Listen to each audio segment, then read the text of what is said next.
కాంగ్రెస్ ప్రభుత్వం చేపట్టినటువంటి ఎల్ఆర్ఎస్ తక్షణమే ఎల్ఆర్ఎస్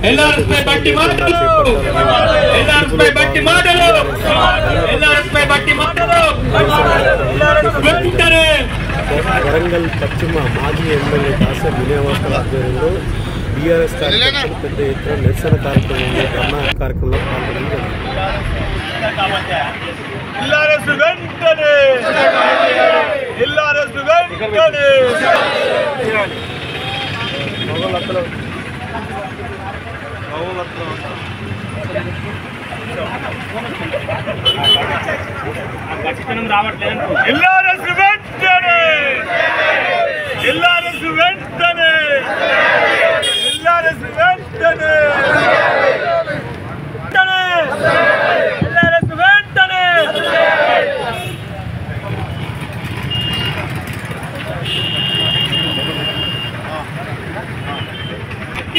ఎల్ఆర్ఎస్ పై బట్టి మాటలు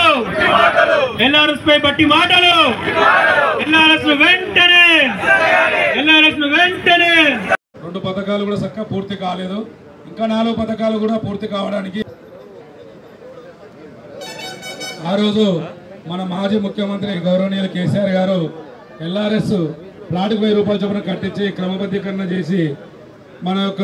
ప్లాట్కు మున్సిపల్ పర్మిషన్ కూడా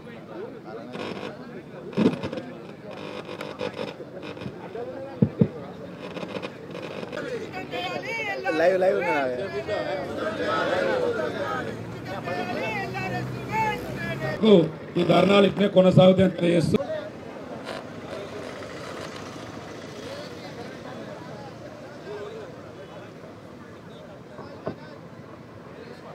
హలో జనరల్ కొడతా కానీ ఎల్ఆర్ఎస్ పై బట్టి మాటలు ఎల్ఆర్ఎస్ పై బట్టి మాటలు ఎల్ఆర్ఎస్ పై బట్టి మాటలు వెంటనే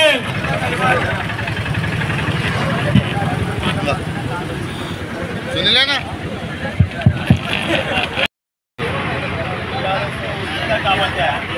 ఎల్ఆర్ఎస్ వెంటనే ఎల్ఆర్ఎస్ వెంటనే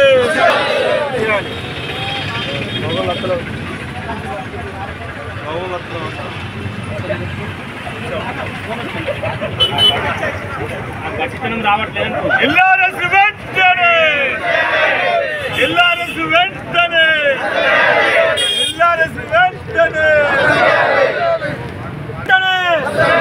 ఎల్ఆర్ఎస్ వెంటనే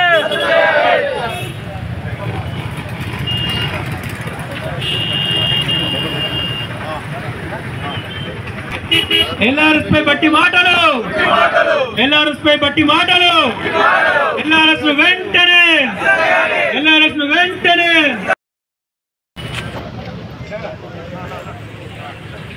ఎల్ఆర్ఎస్ పై ప్రభుత్వం ఓకే ఎన్నికల సమయంలో అమలు కాని హామీలతోని దొంగ మాటలు చెప్తూ 420 హామీలు ఇచ్చి 6 గ్యారెంటీలు చెప్పి ఈరోజు ఎవ్వి కూడా అమలు చేయకుండా ప్రజలను మభ్యపెడుతూ గత ప్రభుత్వం అనేక సంక్షేమ పథకాలు చేపడితే వాటిని రద్దు చేస్తూ ఈరోజు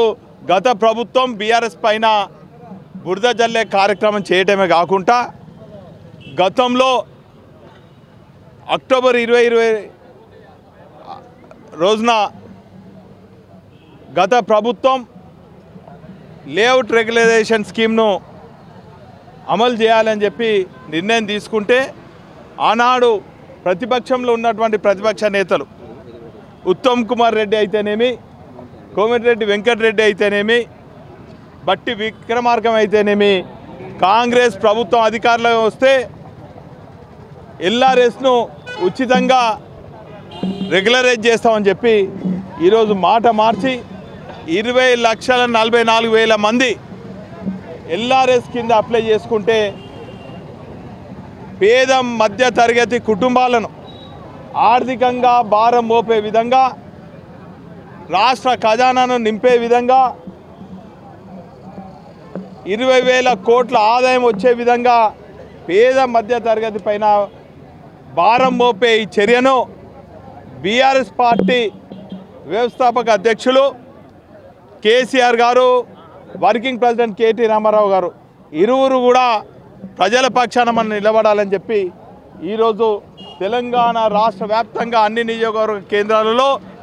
మరి ధర్నా కార్యక్రమం చేపట్టడం జరిగింది. అందులో భాగంగా వరంగల్ నియోజకవర్గంలో కీర్తిశేషులు ప్రొఫెసర్ జయశంకర్ గారి ఉద్యానం ముందు ప్రజాస్వామ్యబద్ధంగా రాష్ట్రంలో ఉన్నటువంటి పేద మధ్యతరగతి వారికి అండగా ఉండే విధంగా ఈ ధర్నా కార్యక్రమం చేపట్టడం జరిగింది. వెంటనే ఇది విరమించుకోవాలని చెప్పి ప్రజల పక్షాన్ని మేము డిమాండ్ చేస్తున్నాం. లేని ఎడల దశల వారీగా ఆందోళన కార్యక్రమం చేపడతాం. రేపు మా ముఖ్యులు కార్పొరేటర్లతోని ముఖ్య నాయకులతోని కలెక్టర్లకు మరి వినతి పత్రం ఇస్తాం. అది కూడా స్పందించకుంటే